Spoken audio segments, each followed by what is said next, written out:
Welcome back, and today we are going to be taking a look at the Meteor FK.9. Now what this really is another reskin of the Meteor Mark 8 that you will find in basically every tech tree at this point. But it's the Israeli version that you can get through the event. Now there's really nothing too special about this thing. It's the same thing that you expect from all of them.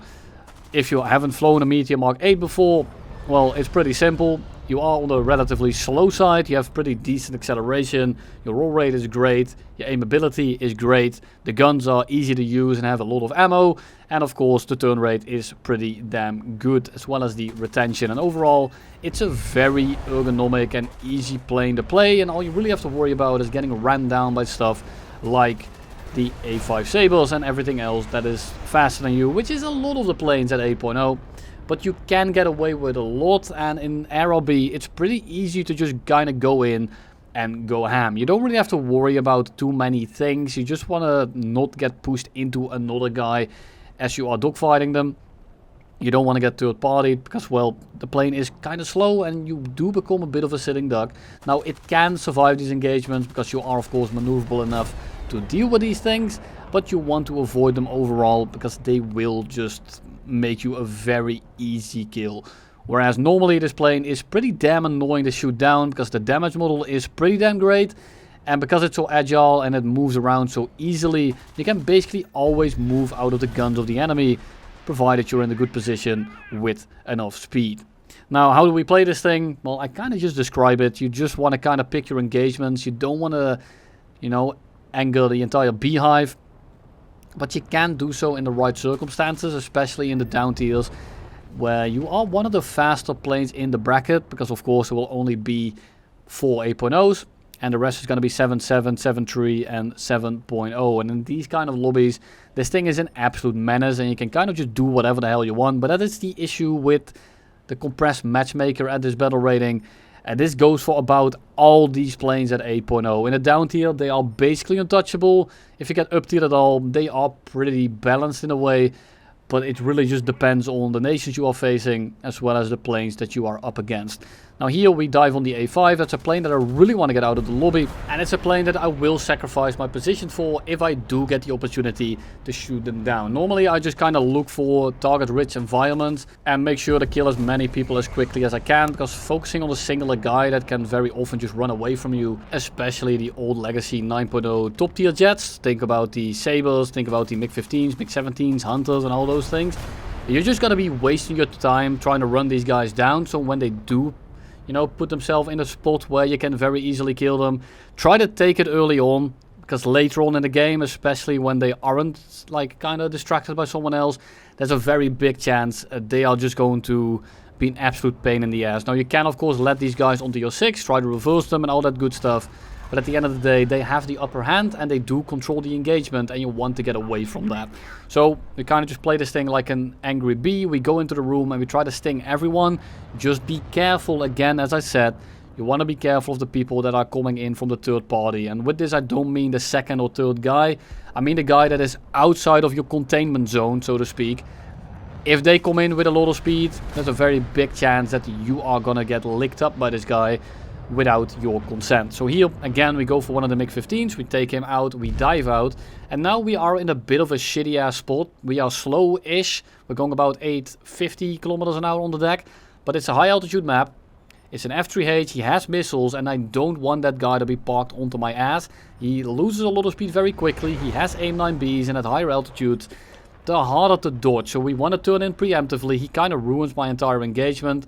He isn't turning for me, however, so I'm able to kind of pitch up, go into the MiG-17 here, keep looking around. I am making myself a very easy target, but when he does fly in front of me like that, I get an easy kill. We still go 500, we go into the dive, and we kind of just wait for the match to develop around us. MiG-17 comes in, he isn't actually going for us, so I don't really have to take that many evasive actions.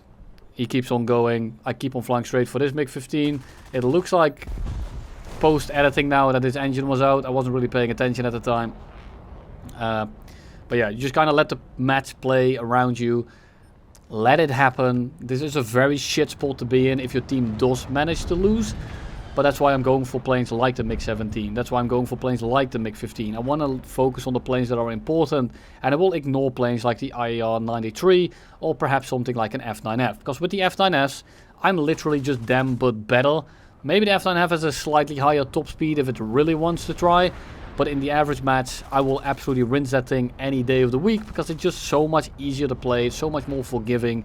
And when all you have is a little bit of top speed and perhaps a slight amount of acceleration, it's just never going to happen. And I'm of course not speaking about the F-9F8. That thing is never going to be winning anything.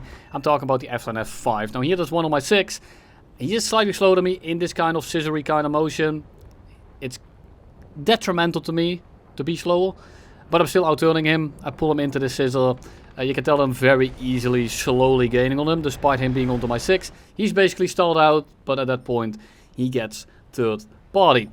A little bit of a shame. Would have been a nice clip, but it doesn't really matter. It portrays the message that I'm trying to portray.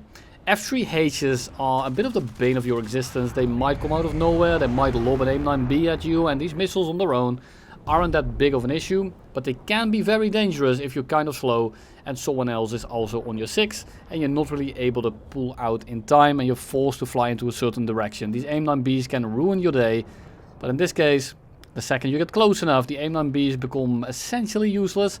I mean, they already are kind of useless in general, but I can just turn with this guy all day long. He runs out of energy almost instantly. I mean, at the end of the day, it is an F3H, and we just kind of get out of here. This MiG-15 looks to be giving chase to me, so I'm kind of wary of him. I'm trying to stay with him in this kind of maneuver, but he peels off, he goes for my teammates, and thus I can simply just kind of fly away. There's 3 guys in front of me, there's 3 guys behind me. I'm not going to bother with the guys behind me. I need to turn around, and then it's A28. It's going to be on my 6. I don't want to dogfight a fucking vampire, believe it or not. So we just kind of go head on with him. He takes it. He eats the bullet right on his nose, and we just go into a turn. The F-9F is on my 6 yet again. He has less energy yet again. So we just kind of go into a bit of a flat turn, and I'm just going to wait until I wrap around and get behind him. And you can tell that I'm very quickly gaining on this guy. Even before I'm at the end of my turn, I already have an angle. We blow his tail off, and down goes the Panther. We then dive out, we pick up a little bit of speed again. I'm only going 500 and there is 2 guys coming in from behind. But at this point we've already won the match, and all I really need to do is make sure that I just get more kills. And we do kill the J29, but it's the most boring kill of the century. So we're just gonna skip to the last game of today, where we just kind of do whatever I just talked about. And we just kind of go in and see whatever game unfolds in front of us. We dive on the first guy, it's a SAP-105, he's not really paying attention. And we're just gonna shoot his wings off and be on our merry way.